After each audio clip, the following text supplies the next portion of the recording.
నమస్తే, welcome to IBTV. Detail చూస్తే తిరుపతి జిల్లా తడా మండలం బోడిలింగాలపాడు వద్ద HP గ్యాస్ గోడౌన్లో భారీగా సిలిండర్లు చోరీకి గురయ్యాయి.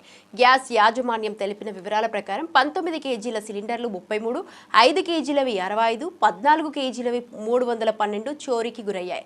రాత్రి 2 గంటల సమయంలో CCTV కెమెరాల ఎదురు రేకులు అమర్చి గోడౌన్ను ధ్వంసం చేసి చోరీ జరిపినట్టు అధికారులు తెలిపారు. బాధిత యాజమాన్యం వెంటనే పోలీసులకు ఫిర్యాదు చేయగా కేసు నమోదు చేసి దర్యాప్తు చేపట్టినట్లు సమాచారం. ఇక ఈ ఘటనపై స్థానికంగా కలకలం రేగింది.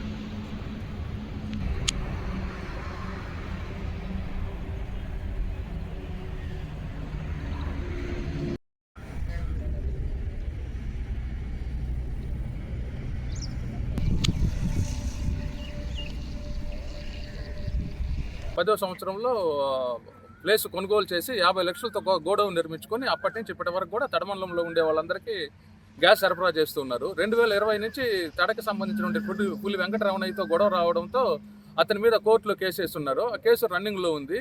అప్పటి వరకు టెంపరీగా వేరే గోడౌన్ నిర్మించుకొని ఉన్నారు. ఈ గోడౌన్లకు సంబంధించి ఇతను డెమాలిష్ చేయాలని చెప్పని ఇప్పటికి 3 సార్లు ప్రయత్నించాడు. ఈ నెల 5వ తేదీ కొంతమంది మనుషులు తీసుకురావడంతో సుభాష్ని గారు పోలీసు వాళ్ళకి ఫోన్ చేసి వాళ్ళని ఆఫ్ చేసి పంపించేసేసారు. ఆ తర్వాత 15వ తేదీ ఒక 150 మందిని JCBని తీసుకొచ్చి మరలా కూల్ చేయాలని చూశాడు. అయినప్పటికీ కూడా మళ్ళా పోలీసు వాళ్ళకి ఫోన్ చేసి వాళ్ళకి ఇన్ఫర్మేషన్ ఇవ్వడంతో వాళ్ళు వచ్చి ఆఫ్ చేశారు.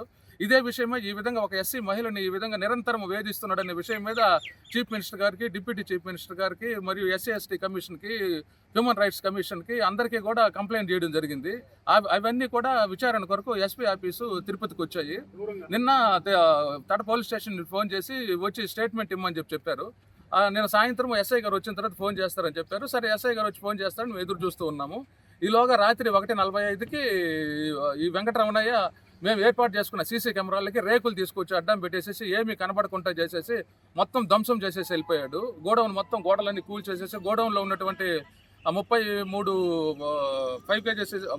19 కేజీ సిలిండర్స్, 65 5 కేజీ సిలిండర్స్, 312 వరకు ఎంటీగా ఉన్నటువంటి 14.2 కేజీ సిలిండర్లను కూడా అన్ని దొంగిలించుకొని వెళ్ళిపోయాడు.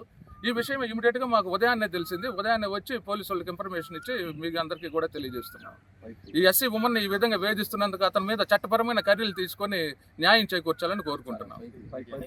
పైపులు, దీంట్లో పైపులు కూడా దొంగిలించుకొని వెళ్ళిపోయారు. వాటితో పాటు సిలిండర్లతో పాటు మొత్తం 6 ప్యాకెట్లు, దాదాపు 800 పైపులన్నీ కూడా దొంగిలించుకొని వెళ్ళిపోయారు. ఆ డీటెయిల్స్ అన్నీ కూడా మేము ఇస్తూ ఉన్నాము. తీసుకున్నట్లయితే 300, ఒక 6 లక్షలు ప్లస్ ఇది ఒక 4 లక్షలు, 4 లక్షల విలువ దాదాపు 10 లక్షల రూపాయల వరకు ఉంటుంది. అంతేకాకుండా 50 లక్షలు పెట్టి గోడౌన్ కన్స్ట్రక్షన్ చేసుకున్నాము. దీనికి కూడా పూర్తిగా నష్టం కలిగించి మొత్తం డెమాలిష్ చేసి వెళ్ళిపోయాడు. దాదాపు 60 లక్షల రూపాయలకి ఆస్తి నష్టం కలిగించి వెళ్ళిపోయాడు.